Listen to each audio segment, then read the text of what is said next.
You know, when it comes to M Night Shyamalan movies, he's very hit or miss.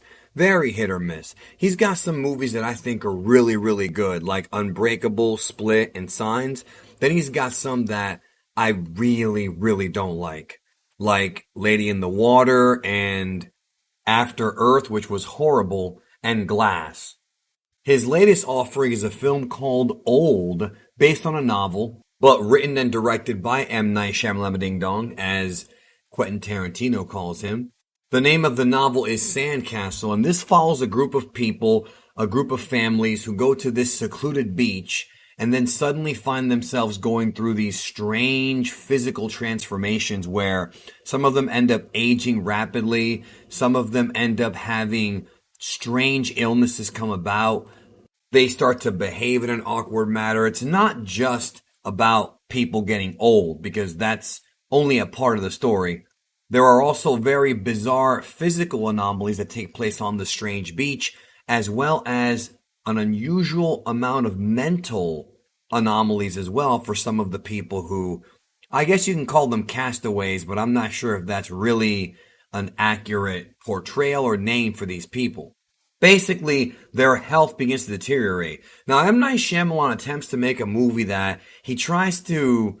There are lots of shades here of Stephen King, but there's also shades of Ari Aster. And for those who don't know, Ari Aster is the one who wrote and directed Midsummer and Hereditary. And this movie borrows a lot from Ari Aster. It almost feels like M. Night Shyamalan watched how popular and how big Ari Aster has gotten in the past few years with those previously mentioned films, and wanted to make a movie that, I don't want to say copies him, but it's very, very similar in tone. You can tell that he's trying to capitalize on that. In fact, some of the actors, well, one of the actors from the Hereditary movie is in this one. So what he tries to do is he tries to tell a story that is one that really is a grip on a fear that many of us have. Horror movies oftentimes have stuff like supernatural threats, and they have things like, monsters and also, slashers. And some of that stuff is, while based in reality, not really based in reality. This whole idea behind this film, the idea behind this movie is that we fear getting old. We fear losing our health as people. And the older you get and the sicker you become, the more you fear it. So I think M. Night Shyamalan was trying to grasp that and trying to use that as a tactic to get horror fans, or at least fans of this movie or fans of movies in general, to kind of feel this sense of claustrophobia as you're watching the film. And there are moments of the movie where you do start feeling it, but it quickly gets ruined by some of the problems in this movie. The first problem with this movie is the acting. There are some really wooden performances in this film. No disrespect, but I'm just going to be honest with you. There's an awful lot of dialogue and not enough of showing, not telling. And to me, it could have been executed better, perhaps with maybe less characters and a shorter setting. And that goes into my second problem with the movie is the pacing. This movie, the first maybe half an hour of this movie is interesting. Then the movie just loses me. The pacing goes to a snail's pace. They're already figuring out what's going on or trying to figure out what's going on, which, by the way, this is going to be a non-spoiler review, because I know some of you guys go see M. Night Shyamalan Ding Dong movies because you want that big twist. And trust me, this has the twist, or maybe multiple twists actually. But because of that, I'm not really going to explain or, tell you what it is. The thing with the movie is that it gets really slow in the middle, and then by the end it becomes really confusing. Like before the twist even happens, there's like a section of movie, maybe 25 minutes or so, that really comes off like they didn't know what they were doing. There's really, really strange editing, very jolted editing. The performances don't make it better, because I feel like if they had a great performance in the movie, it would have been something that's worth, really gloating about. That didn't really help things.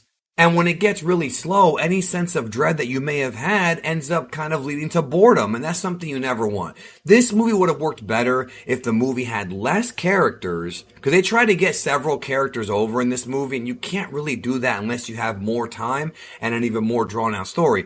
The TV show Lost had multiple seasons and was about many, many characters, but they had time. This movie is too long for its own good because it ends up getting really boring and gets really focused on kind of the meltdown of these characters when we don't even care about them because the movie's not long enough or the story is not long enough.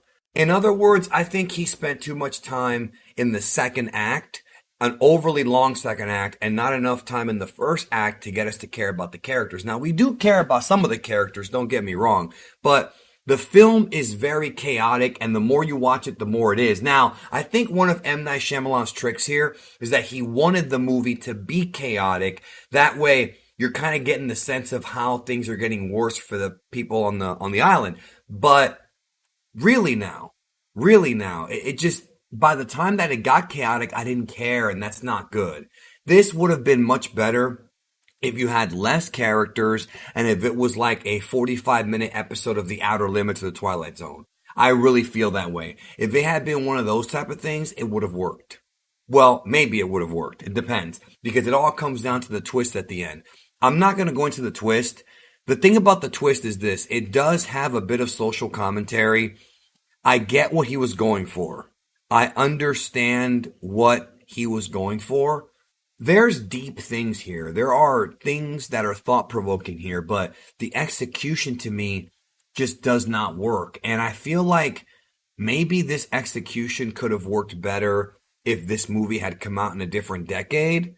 Maybe, but I think we've seen too many movies, not just from Shyamalan, but from other directors like Ari Aster or even like, Jordan Peele, who have really mastered the craft to where I think it just came off really bizarre. There's plot holes in the movie, and it really felt like, again, I know what he was going for. And Shyamalan has proven to be a competent filmmaker. I'm not disrespecting him. I just think that with this movie, it didn't work for me. Because when you're watching the movie, one of the problems with the twist is you're not really sure how to feel about it. You don't really feel angry. You don't really feel, you feel disgusted in a way. Like, look, I don't want to get into it. The movie does not have an actual sense of what it's trying to accomplish. It's chaotic. Not just that, but it's boring and also kind of a joke. When I saw this movie in theaters, dude, there were people in the theater laughing. And I don't mean laughing at the jokes. I mean like literally laughing at the movie, yo. There were things that were meant to be scary. The movie's not even remotely scary. But there are things that are meant to be scaring or horrific or anything like that when they just turn into a joke. People were just laughing at this, man. Like it's one big stupid joke. And I was turning my head like, man, people are not taking this seriously. And I don't think M. Night Shyamalan intended for there to be laughs at the moment where people were laughing at it. Like with a lot of his films, this one, I may be tempted to tell you, okay, this is a one and done. You know what I mean? Like watch it once and then you don't have to ever watch it again if you don't like it. But I don't even think it's worth watching once, man. There are other stories that are very similar to this. People on an island or people trapped somewhere and they don't know what's going on that are so much better that I feel like it would be kind of a waste of time to go see this movie. No offense to anybody who likes it. There are things to like about the movie. The idea and the social commentary are eye-opening and kind of a breath of fresh air to a way. Like the premise, that is, and the cinematography. But the movie it's disappointing. It's disappointing. And these actors aren't even bad actors, man, but they couldn't deliver. Not a good movie. If I were you, I would skip it. I may do a spoiler review at some point this week. It's not the worst movie ever made, though. I mean, if you see it, you'll see things to like. But I don't know, man. I kind of was hoping that it would have been better. Those are my thoughts. I'll talk to you soon.